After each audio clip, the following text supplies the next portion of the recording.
Hello guys, today we have Raj Singh, who is a mortgage broker. He came to Canada as a student, and the fun fact is within these 10 years, he has been one of the best mortgage brokers of the Regina, or at least one of top five, we can say. So starting off, Raj, why did you choose mortgage and how was it beneficial for you in order to grow? As a mortgage broker, you mean? Yeah. Right. So the biggest reason was basically, one of the biggest reasons was my friend who started working as a realtor.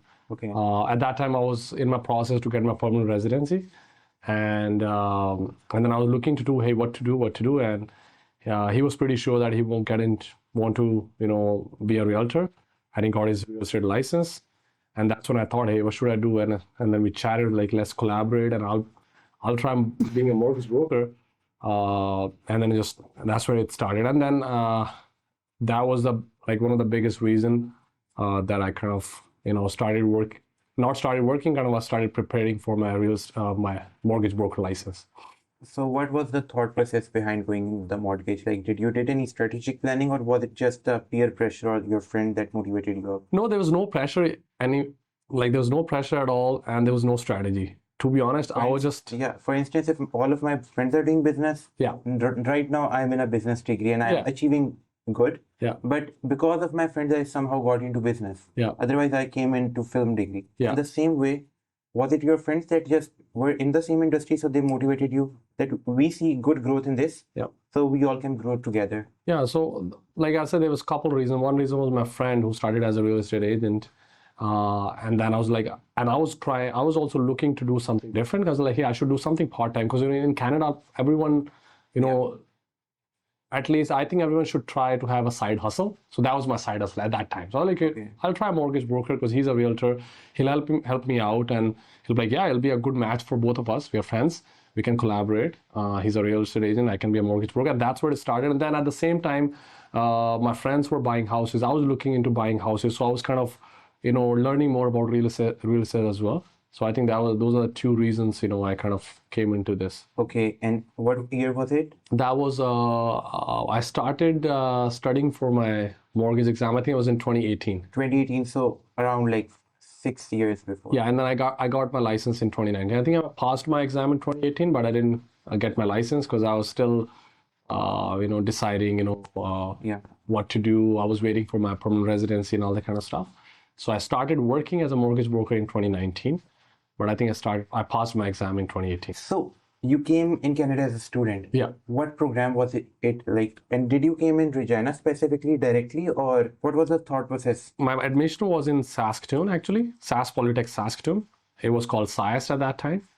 I landed in Regina because I have friends and family here who were all only in Regina, who picked me up from the airport. So I lived with them for like first 8 to 10 days, and then they dropped me off at Saskatoon. So my program was, I think it's called Computer System Technology, that I did for a year. And then I didn't like that course that much.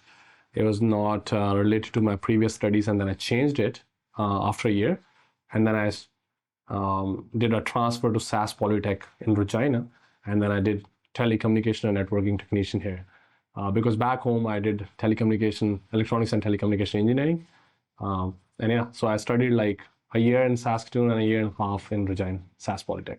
So starting off, could you tell us a bit about yourself and what motivated you to come to Canada and Regina specifically? A bit about myself. My name is Raj. Right now I'm working as a full-time mortgage broker. I'm a fun-loving guy, a very friendly guy. And what motivated me to be in Canada, to be honest, it was my elder brother. I never had a plan to move anywhere. He wanted to move to Canada, and then for XYZ reason, he didn't move. So he's like, hey, you're young, you can go. I was like, all right, I'll just give it a shot. And that's how I kind of moved in. There was no plan. So more like a family pressure. Your brother whom you looked up to, and when he was not able to achieve the dream, he said, you should follow my dream. Yeah, actually, he landed to Canada 5 days ago. Okay. So yeah, it was his plan. He wanted to come, but then for XYZ reason, he didn't come. And then he had a family, he got married, so he got busy with stuff. And then he's like, hey, you're young, so you should go. And I was like, all right, I'll give it a try. I was working at that time in India. Okay. And then I just, that was the reason basically behind coming to Canada, basically, yeah. Okay, and in Canada, what motivated you to come to Saskatchewan specifically? Or only one reason is like I wanted to go to a place where I know someone, and I had a friend of mine who used to live in Regina, and that was the only reason. And then he told me over the phone to like, hey, immigration is a little bit easier, so you should come here. I was like, perfect, immigration is easier. And he lived in Ontario when he came in as a student, so he's like, yeah, it's a little bit. I moved here for immigration, so if you can come here directly, it'll be perfect. Okay. And then yeah, I wanted to go somewhere where I know someone can pick me up at the airport. So it was just the friend and your brother. So more like a kismat connection or something by luck, which made you land in Saskatchewan. Yeah, that's it. Actually, the biggest reason to come in Saskatchewan is my friend. That's it. Like he was the reason. If he was in, for example, if he was in Ontario, I'm pretty sure I would have landed in Ontario. Okay. He was in Saskatchewan. I came to. Was he some childhood friend or some family relative? Yeah, he was a friend. He was my brother's good friend and mine too. And I knew him for like a decade. He was not like a childhood friend, but like yeah, and I knew him for more than 10 years. Okay. And from which city of India you came from? And when you came to Saskatoon, what was the first impression? Like if we see the Indian culture, Yeah. and then the culture of Saskatoon, because Saskatoon is not Toronto, which is going to have a very fast city approach. Yeah. So were you seeing some cultural differences, or was it all the same? I used to live in Pune at that time, so it was not like I was. It was a good city. It's a young city basically. You see a lot of young population in Pune, India as well. So when I came, it was a culture shock for sure. I think that everyone gets. I don't think so anyone will get a culture shock when they move from India to Canada, because that's the biggest. Because everything is different. Like I'll say, the way you greet people, the way you,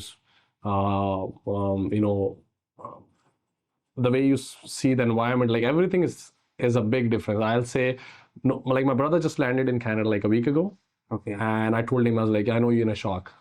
It is going to happen because everyone's going to tell you, hey, this is how things work here.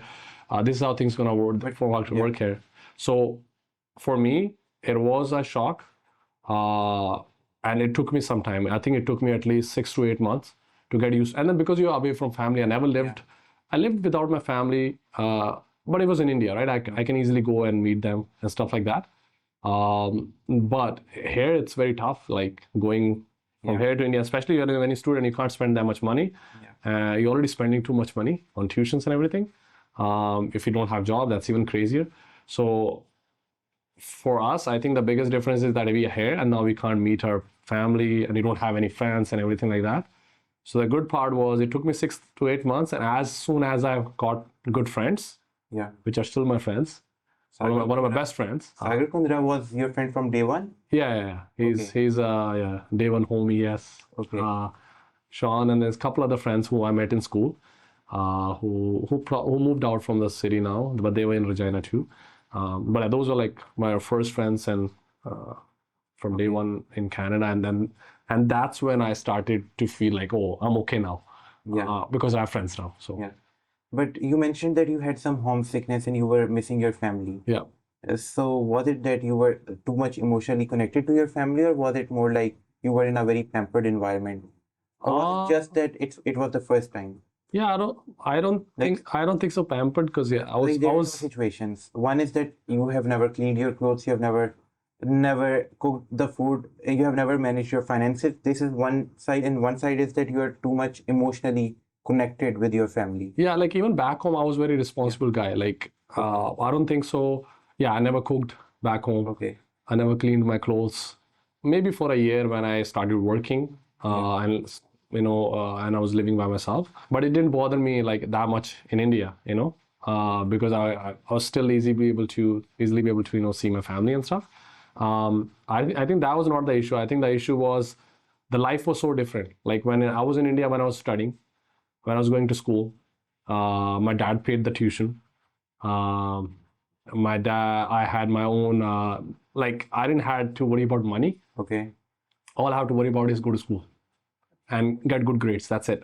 I don't have to worry about getting food. Of course, the same thing that you asked about. Worry about my laundry, worry about my food, worry about how much money I have, my tuition, my fees, how I'll commute to the school and my college. I don't have to worry about any of that stuff. And when I landed here, then I had to worry about, hey, I need to get a job, even if it's part-time, because I need to take care of my own expenses. I cannot ask my parents to send me money every month. I have to take my care of my food, my laundry, all the kind of stuff added, and then plus school. And what was the profession of your father? Like, was he a military person? Yes, my dad was in Indian Army, yes. Yeah, your like poster tells that you belong to some military family. Yes, I do. Yeah. So I've traveled all over India. Like my dad used to get posted in from one place to. That's the reason I'm saying I'm not used to not moving, because in India I used to my dad lived in different places and we used to move with him every 3 years. Okay. So it's not like moving from one place to another place is a challenge or a problem. I never used to have that because I lived from North India to South India, right? Some people in North India have never visited South India. Same thing, some people in South India never visited So North you used India. to visit the whole India. Pretty much, like I've seen the cultures. I mean, like, because my dad was in army. Even if I'm in North India and I used to study at army school, so where kids from all over India will be there, like people from North India, South India. So I had always had friends from all over India, you know. Okay. So how is life as an army brat? Like you grew up in an army environment. Yeah. So how do you feel growing up in an army? I think it's the best environment. I don't think so you can get better environment than in India, especially.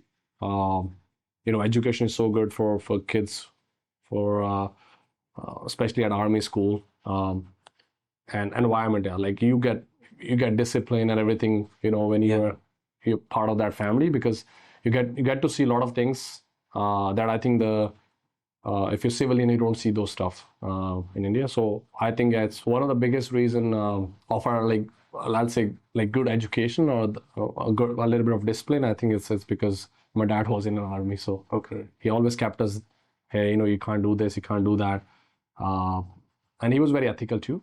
So all the ethics that came into me and my brother, I think it's just because of my dad.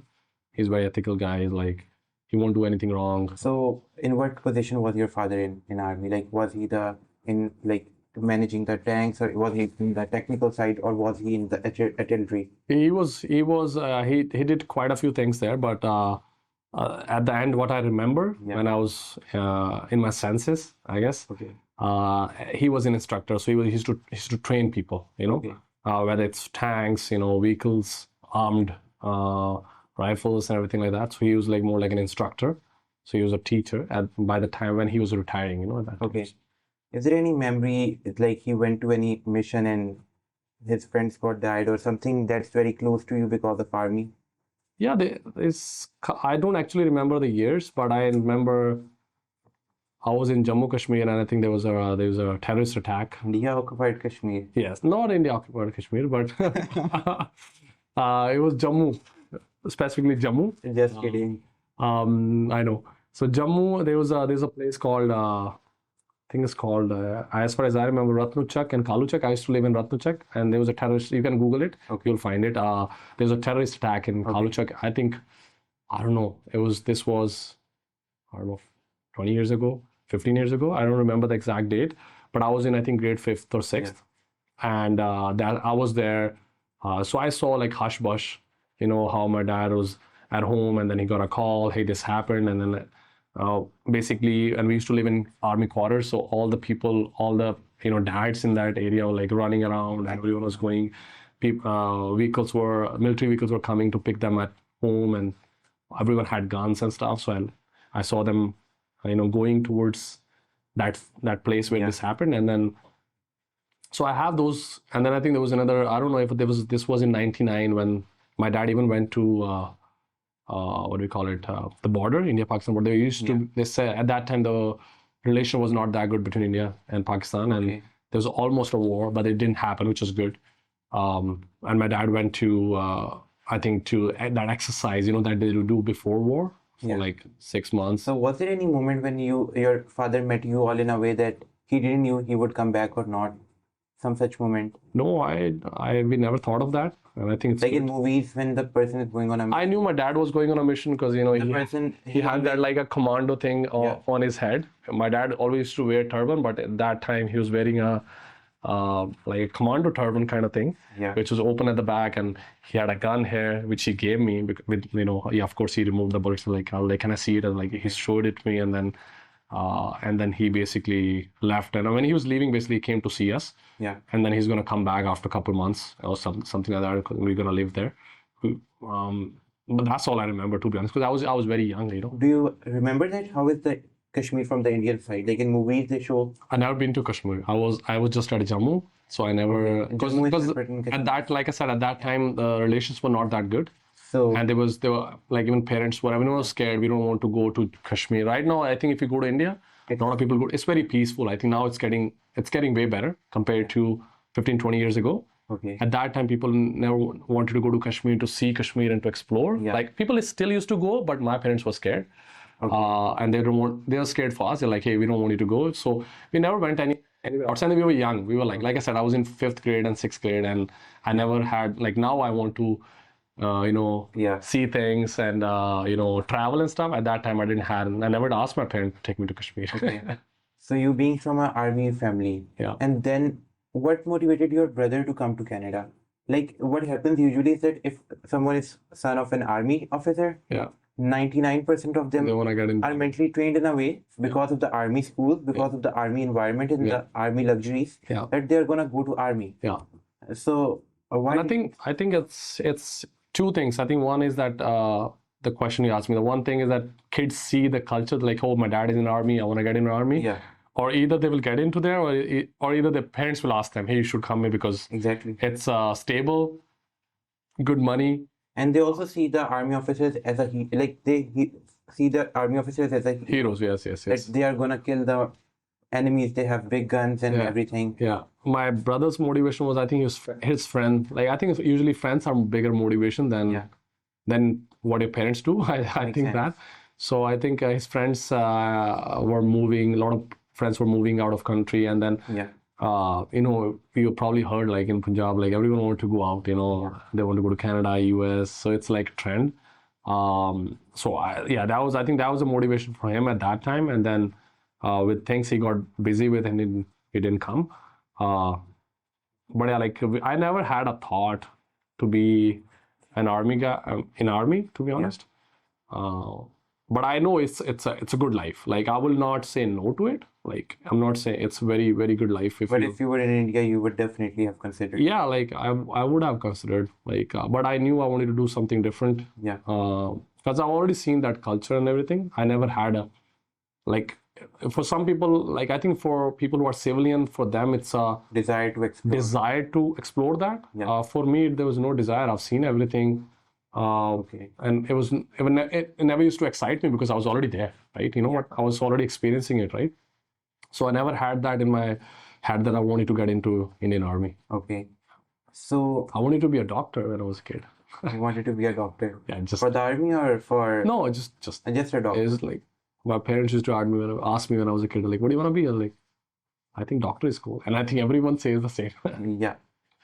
Okay, so you grew up in an army environment, and when you were coming to Canada, was there any qualification you had already done or any university you had gone through? Yes, I did engineering back home. Okay. I did electronics and telecommunication engineering. In bachelor's, right? Yeah, bachelor's. Yeah, I was a bachelor's, and I was working as a software engineer. That's what they used to call. I used to working as a software engineer. You did a degree of engineering, not IT. Yeah. And I was still working as a software engineer. Yeah, it's. I know this is. Okay. I know. I can't explain that.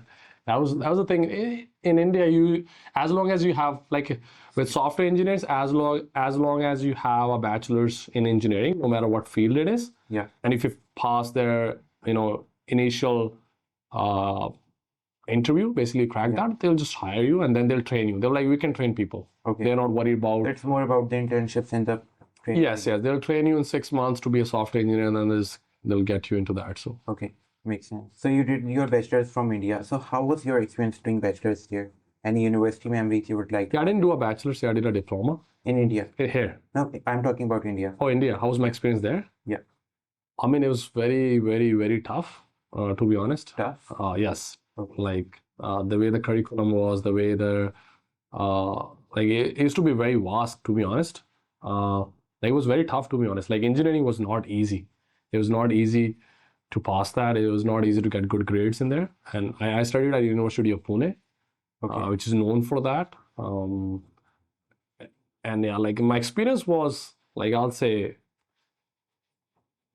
the education that I did here was easier. And I think one of the biggest reason was I find that is there's few classes here which are tough too. I think it depends on your what do we call it? Your interest. Yeah. Your interest. So you were in a top university where the level of competition was too. Yeah, the competition was crazy, and their curriculum was very tough. Their subjects were very vast. Okay. They used to just like in our subjects we used to study. We never used to have a top. We just used to have topics. That's it. And these are the topics that you're gonna study, and how vast we can go, we don't know. So like and in engineering we say that in India, if you don't get we call it 80 KT at that time, that means you failed an exam. Okay. And in University of Pune, there was a saying that if you're not failed an exam, then you're not an engineer. Okay.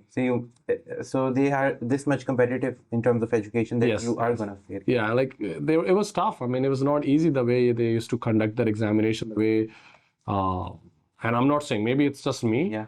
but that's what I saw. Like I saw like 80 people starting with me in engineering class, and by the time I'm in second year, it's only 40.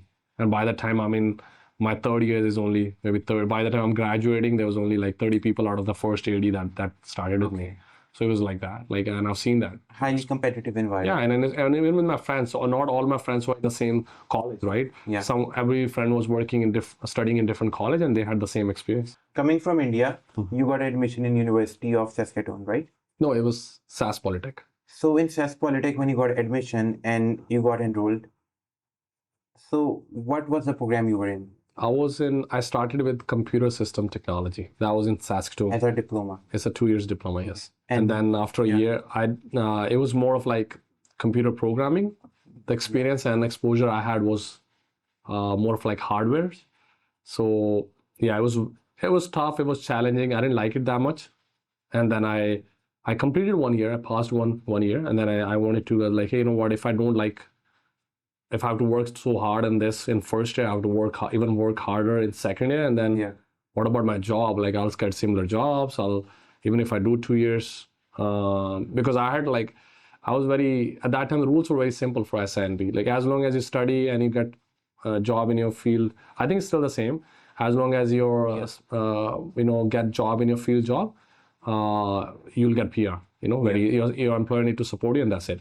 And I was like, you know what, that's what I'm gonna do. I'm gonna focus on that. So you were more focused on the PR. Yeah. So then I was worried, like even if I complete this course and I get like a software developer job or a programmer job, what if I don't do good and they fire me? Like I'm gonna have issues. So I should do something that I can easily understand and I can easily get a job because I know it, and then I won't have issues. So that's the reason I was like, I did, and then it was tough course too. So after a year, I was like, I'm gonna skip it. So I transitioned to Regina SAS Polytech. I think it's called TNT, Telecommunication Networking Technician. It's a certificate for a year and a half.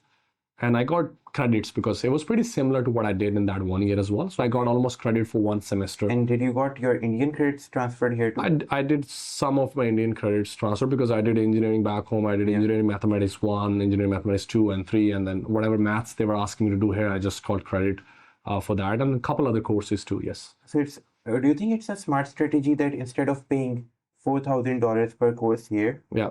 one does some courses back home, and then once he gets into the university, he just gets those credit hours transferred, so he doesn't have to pay. I think it's very smart. I think to be a full-time student, there's a limit of how much credit you need to do, right? Because as an international student, you need to be a full-time student. You can't be a part-time student, right? What I'm strategizing is that, for instance, if I have to do 5 courses, I do 3 from here and 2 from Pakistan online, and I just get them transferred. I mean, if they accept that, yes, like for some universities, I think every university or college have different processes. As long as they can accept it, and you follow through their sometimes they can challenge you as well. Okay. And they asked me too at that time, hey, they can take a test. They can give an exam, like you have to give an exam. And they asked me, hey, if we challenge you, you'll be able to give an exam. I'm like, yes, but they didn't take it for me. Okay. But they did challenge some other people I remember in my school. So like, yeah, I mean, if you have done it from a university or a college back home, which is a valid university and stuff, I'm pretty sure you can get transferred your credits. Yeah. How were you able to stand out? Jabki there was a market monopoly there were already people in the market? I think my thought was you'll start somewhere, like either friends and family, someone will call you for a mortgage or whatever business you're doing, real estate agent or insurance advisors, anything that you're doing. I think someone will call you, like from your circle. I think it'll be first few calls will be from a circle, whether you get the business or not. Yeah. You will get calls, right? Yeah. And then of course you can have realtor partners who can refer you business. But my main thought was to be transparent with the clients, and like good customer service. That was my focus. That's it. I wanted to make my clients happy clients, because I know if you keep working hard, and you do right, and work ethically, I'm pretty sure you can succeed. So that was my focus. Just work hard, just keep doing what you're doing, don't get diverted. And sometimes I had to say that to myself as well when I was thinking, hey, should I do it or not? Should I do it full time or not? And stuff like that. Because this business is like this, right? But my focus was like, customer oriented, like make sure clients are happy at the end of the transaction, because they are the one who can convert your business from here to there, you know? Yeah. If you did 50 clients a year, or in 2 years or 3 years, you did 50 clients, those 50 can refer you 50 or they can refer you 500. You don't know, because everyone knows someone, right? And if you did something good for them, they will refer your name, right? And that's when you succeed, right? And then, of course, you have realtor partners, you have other partners that you cannot succeed without them. But yeah, my focus was to make clients happy because we're working for them. Yeah. Whether it's a realtor or an insurance advisor, we're just working for our clients, right? So if they are happy, if your clients are happy, you'll get more business. You will get more business no matter what, right? So that was my focus. I didn't use any other strategy, or like CRMs initially and stuff like that. At that time, it was just focus, On customer. answer the calls for people, reply their questions. If they have 1,000 questions before even getting pre-approved, answer those 1,000 questions. Make them happy, make them comfortable, and then go from there. Okay, makes sense. But did you had any mentor initially or not? Because without mentor, it's hard to grow. Yeah, I did. And if you had a mentor, didn't he felt outshine? Like for instance, if I'm a cameraman, and I just ask the best cameraman of the city, XYZ person, by the way, one of the best person was sitting here in a podcast, whom I look up to, by the way. Yeah. I asked him, my friend, teach me how to get a client, how to do this. Yeah. In the end, he's also human. He's gonna feel outshined. He's gonna be like, he's gonna take my business. So, how were you able to get a mentor, and how were you able to maintain a hierarchy with him then? So If he was a good mentor. yeah, I always had that thought too in my mind, but so mostly our business is community business, right? Yeah. So most of the business that I do is from our community, right? Yeah. Whether clients from India, Pakistan, Bangladesh, and of course we have clients from Nigeria, even Canadian clients. It's not like we don't have it, but majority of my business is community business, right? And my mentor was not from our community. So I think, and even she said this to me as well, that hey, I don't see you as a challenge for me as well. Like I don't see that. And she was always, even like not for me, like she have trained other people too. And she always said that, hey, you know what? This business is like that. If you have your own references, you have your own connections, no one can steal someone's business, to be honest. Like you can steal someone's business maybe once or twice. Exactly. And if you're not ethical and if you don't do the business right way, you're not gonna get more business, right? Yeah, it's based on merit in the end. Is at the end of the day, it's based on your face, right? If that's how our business works. So she was never, she never had this, and she said this to me like, hey, we are not from the same community. We don't even, socialize in the same people, right? Yeah. So we meet a lot. I cannot get your customers. And you cannot get. We never had a customer clash. Okay. So. And she was not even worried about that anyways. So we never had that customer clash and stuff like that, because we're not even in the same circle, right? For example, if you're my friend and you are a mortgage broker and you're my mentor, then we might have a clash because your circle and my circle is like this, right? But if I don't know you, you're a random person to me before being my mentor, Yeah. our circle doesn't crash, right? Makes sense. So she didn't had any of that issues, Okay. and she was pretty clear about it. And she was nice. I still owe her Okay. for being my mentor, so I respect her a lot. Any one teaching which she gave you, which you believe made you stand out or made you grow? I mean, I think even she had the same rules, just keep doing right, and you will get the business.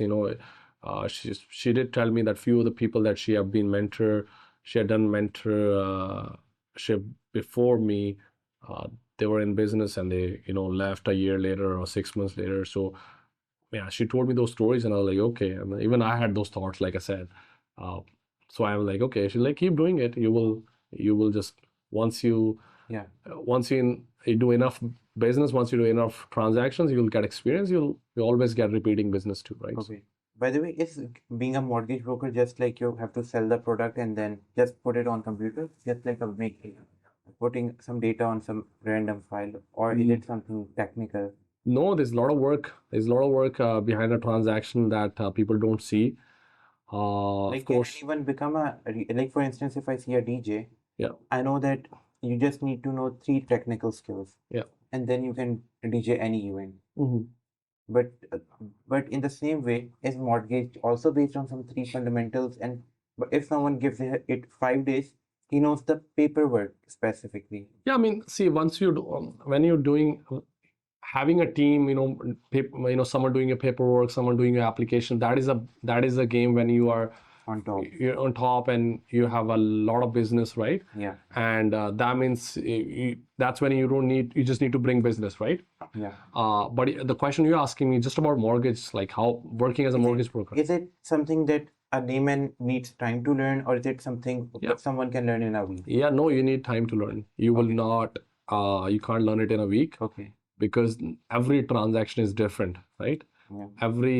Every deal I do, I still see deals and client situations which are unique, which I've not seen in last 5 years. Okay. So, and even my mentor used to say the same. Oh, I've never seen this before. So it's like that. Like financial situation is different for every person, right? Whether it's small changes and stuff here and there. But like if it's an easy deal, yes. If I teach you something, you might be able to do it in a month or in a couple of weeks. But you're never gonna get the same application. Yeah. Every client situation is different. We work with multiple lenders, so we work with 40 plus lenders, and every lender have their own policies with things. So you have to watch those policies. Like, it's a lot of research work. Yeah, there's a lot of, you have to keep up with things. You have to make sure you know how different lenders operate. And of course, you need to know a little bit of technology. We have to put our full application together, which we have a system for, submit it to a lender. Then we have to do documentation. Client will send the documentation to you. And that can be bank statements, notice of assessments, T4s, pay slips, offer to purchase, MLS listings, T1 journals, and you have to look at those documents, review those, and then send it to the bank. Your bank have those questions, you have to reply those questions. Okay. So there's a lot of back and forth and stuff. So, in your opinion, how much time does one take to train, specifically in terms of technical work, not in terms of skill work, to become a mortgage broker? In terms of basic technical work, like documenting and everything, if someone has ChatGPT or some online thing, how much time he needs to file a mortgage application? Like, he needs 1 month for training or 2 months. What's the minimum time? I think it's a little bit different on time. I cannot say with time. I think it's more like if you do 5 to 10 deals, if you've done 5 to 10 mortgage application by, Yeah. that's when you're gonna try it. That's when you're gonna get the groove. That hey, what are you doing? Okay. If you do 1 or 2 application, and a month later you'll be doing 3, you'll forget everything, right? So Makes sense. it's more like if you've done 5 to 10 applications, I'll say like in that bracket, that's when you'll be like, what, okay, I know what I'm doing, Okay. and now I won't forget things.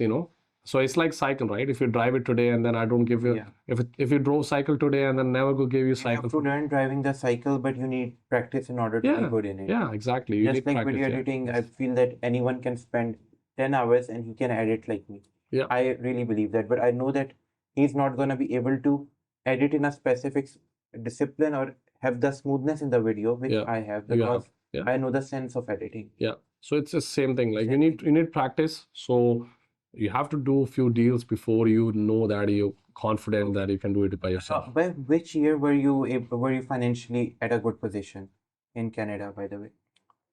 And did you got financially in a stable position when you were a mortgage broker, or were you before in a good I was always position? stable.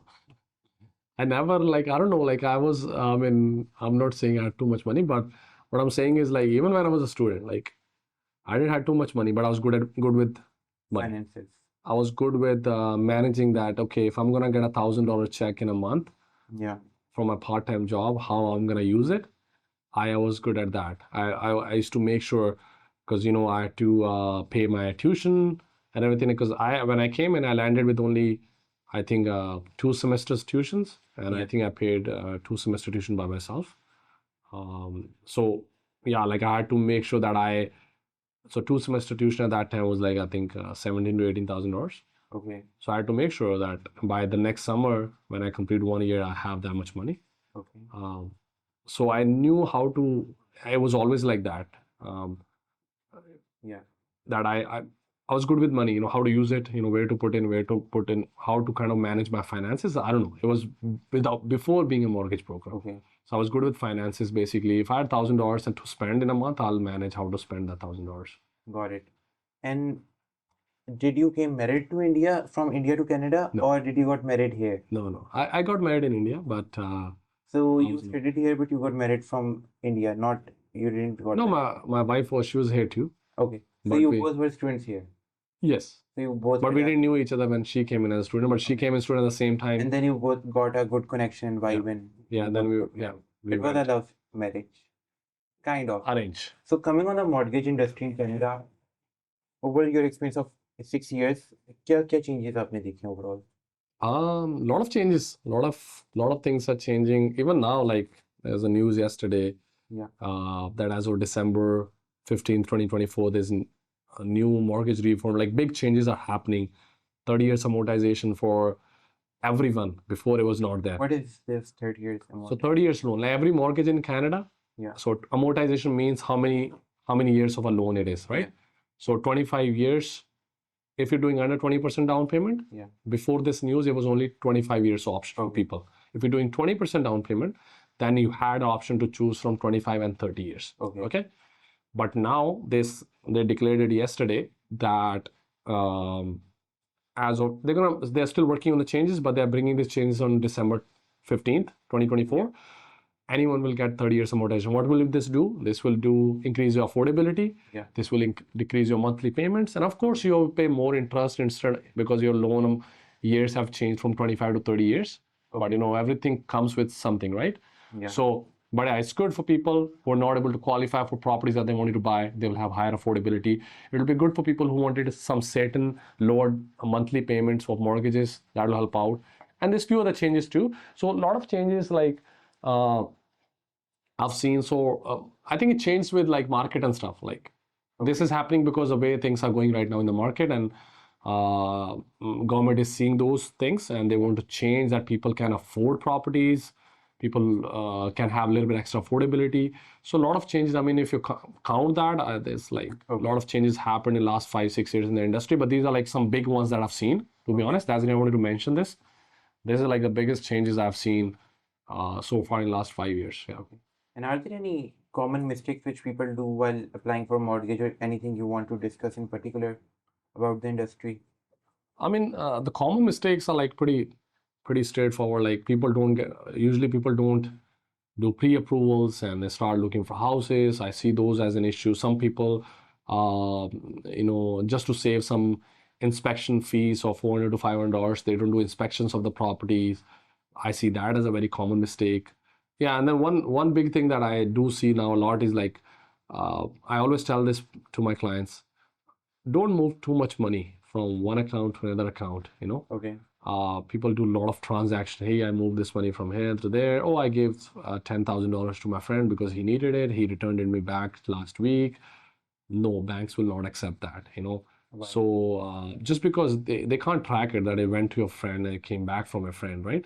Yeah. So a lot of those things. So easiest way to do it is that when you're buying a house, if you're planning to buy a house, put our money in a savings account or a checking account, whichever account it is, put it there for 90 days, forget about it, and then buy a house. Banks need a stable. Yes, banks want to see your stable, Yeah. your accounts, stable accounts. Same thing with the jobs. Don't change jobs if you don't have to. Like if you're getting a career, Yeah. a big career change that we already were expecting for last 4 or 5 years, fine. But I recommend people. There's always way to get exceptions. For people, it's not like we cannot get exceptions for people. I've done people who have in probation or who have changed jobs in between the purchase, and we got them approved. But it can go in a wrong direction as well because you're given your deposit. You don't want to lose that, right? So you don't want to risk all that stuff. So these are some common things that I see people make mistakes, during the mortgage process. Okay. By the way, would you recommend people to come to Regina as of now, or what's your viewpoint on Regina? 100%. Like, why not, man? Regina is awesome. Regina is home. That's what I feel. This city have given me a lot. And Now, like, is there any particular reason one should invest in Saskatchewan, which you see that is valuable and is a smart approach? yes, like I'll say yes, because I mean, since I've been a mortgage broker, or even before that, last 6 7 years, that's when from last 6 7 years I'm watching real estate basically, right? So, and I think if people who I invested 6 years ago, they're in a good place right now. People who I invested 3 years ago are in a good place right now. If you're renting for last 6 years, 7 years, you're not at a good place right now because you wasted your rent for 6 years. Okay. If you bought even a condo or house 6 years ago, you'll be at a very good place. You had your rate of interest were low. You were low at that time. You made a lot of equity. You got an appreciation, and like this is the province. There's a lot of immigration that is happening, and a lot of people moving to this province. And that will boom more of real estate as well. So I'm confident that if you invest here in Regina, yeah, you will be on a good side. You'll be on a high side for sure, like 5 or 10 years later, whenever it is. Okay. And how do you see the future market? And not in Regina, man, everywhere. Yeah, But I'm gonna advocate for Regina. Yes, sorry. Go ahead. because other provinces are now really expensive. Yeah, and that's the biggest reason. Like that's the Houses biggest are reason. of 10 million in Vancouver. Yeah, and then this is for yeah. I mean, this is for especially for people, especially for like average housing cost, right? Like it's 300 400,000 in Saskatchewan, whereas it's million in Ontario or BC, right? So if you're doing basic job or if you don't have a very high paying job, like how will you manage those expenses? You'll never be able to afford, right? So why not come to a province where you can live with your family in peace, Yeah. have your own house than renting, and everything is cheaper. Like insurance is cheaper, commute is easy, 20 minutes, 25 minutes, anywhere in the city. You're not gonna get that in any big city, right? So like everything, of course, you don't get big mountains, but you can travel 6 to 7 hours for that, and you can see mountains in Banff. And here, I'm pretty sure if you live in Calgary, you won't go to that much to the Banff. Yeah, makes sense. But the winters. Yeah, What's your winters are point on that? winters are, I'll say, so okay, most of my life before coming here, so 23 years of my 22 years of my life, Yeah. I lived in mostly Maharashtra, India, as the best weather. I didn't even live in that much in North India, which ways it gets a little bit hot and a little bit cold. Like weather was perfect there. Like, and I came to Saskatchewan and I survived. If I survive, anyone can survive. So I don't like winter, Yeah. and in minus 40, you're not gonna stand outside and do something, right? Yeah, of course. Uh, those days are harsh when it's minus 40, minus 35, but that is not for like 6 months, right? Yeah. That is probably for a And month or so. everything is centrally heated too, Yeah. so you don't feel. Mostly you're inside. Most of the jobs are inside. Yeah, if you have an outside job, that's a different story. But even if you have an outside job and it's minus 40, 45 outside, I'm pretty sure that you'll not be working. Yeah. So whether it's harsh, definitely compared to Ontario, BC. But you always have advantage and disadvantage. Yeah. If you're gonna compare it with BC, sure, man. If you can't live in this weather, Go to BC and buy a $1 million house. Go to Ontario and buy a $1 million house. If you can survive at that harsh weather for a month or so, move here and save a lot of money. So it's up to you. It's a personal choice. I'm not saying, yeah, our weather is very good. If you compare to other provinces like Ontario, BC, or Alberta, yes, there's a little bit harsh. And what's the biggest trend do you predict based on your experience in the upcoming years in the mortgage industry in Saskatchewan? The biggest trend, I think, that will grow, because I'm just talking about the transactions that I see. Yeah. When I started as a mortgage broker to now a lot of people who are not permanent resident yet, they're on work permit or they're on the student permit and almost finishing their studies. They want to know more about, hey, how to get a house, how to get a mortgage. So I think a lot of young generation is coming into this, because when I came in as a student, I never thought of buying a house. I never thought, like in the 2.5 years of studies, I never thought I'll buy a house or even worried about it. I saw people now who are, I'm even getting calls from some people who are studying and finishing their studying. Hey, we're planning what to do, guide us upfront, and I just kind of help them out and give them some insight of it. Even on my work permit, I was not thinking about it. Like I was just focused to get permanent resident. And after that, and then I was like, after that, I'll worry about house and stuff like that. But I think that's a big change I see. I think even before people were buying, but I think I see now a lot of people who are on work permit and they're buying houses, and this will kind of go higher and higher. I think that's one big trend that I see, because in my transactions that I do, I see that a lot.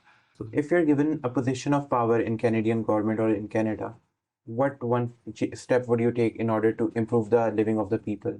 I think currently the biggest thing that we need is, I think, two things, I guess. Housing. We need to pump a lot of houses in the market, and of course, like I cannot say how we can do it, but I think that's something where we have to sit down and see what can be done, whether it's between the builders and some kind of programs for the builders by government to pump more houses, so that this housing crisis, affordability issue, this kind of slows down, right? How do you see the mortgage industry of 2050 overall, and what's your prediction about that? Yeah, I think it's definitely going to go up, right? And it's not specifically Saskatchewan market, or it's all the markets, right? And that's the best thing about real estate. One of the best investment on the planet. You cannot go wrong with it. It is going to go up. How much, by what numbers, I don't think so I can predict that much with my experience, right? But you can easily Google stats and you'll see it. Okay. How big it's gonna go, you will see. But those are predictions, right? Those are not 100% either, right? Even if someone have given prediction, there's always prediction that happen, but it is going to go up, right? You'll not find a house which is at 500,000 right now. So you're not going to see a 500,000 house for 500,000 in the next 3-4 years. And that's not, we are talking about 25 years later, right? Okay. Market is going to boom, and our population is going to increase, because, Canada wants to have a bigger population. They want to pump more people into the economy, and this will keep going. This will not stop until we don't have land. So the best option is to get mortgage approved from you right now and get a house. Yes, like that's how it should be, because I get this question a lot. A lot of first-time home buyers ask me this question. They get pre-approved, like, hey Raj, is there a good time to buy? Like, when is a good time to buy? It's like, now. Okay. No matter what. If you asked me 2 years ago, it was at that time. Yeah. If you ask me now, it's right now. The faster you get it, the better. Yeah, I still see some clients or some clients, some people are pre-approved and they're like, oh, we're gonna buy next year. I was like, no, this is the time. Next year. By next year, you need interest rate is gonna come down. Yeah. Okay, prices might go up. Yeah. You don't know the predictions. You might save $10,000 on interest, but you might pay $30,000 for more price. Okay. So you gotta weigh in. It's always better. The faster you get in, the better it is. No matter what you're doing. Yeah, like in Saskatchewan market, you don't want to do buy today, sell tomorrow.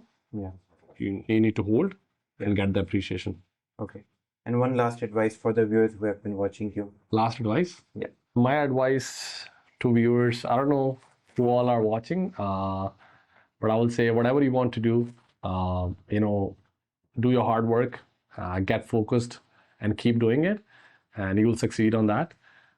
Second thing, of course, I'm a mortgage broker, and if you have a thought of buying a house or in future, I'll just get started now, because if you want to buy a year later, you might pay a higher price. If you have any challenges around it, you can feel free to reach out to me.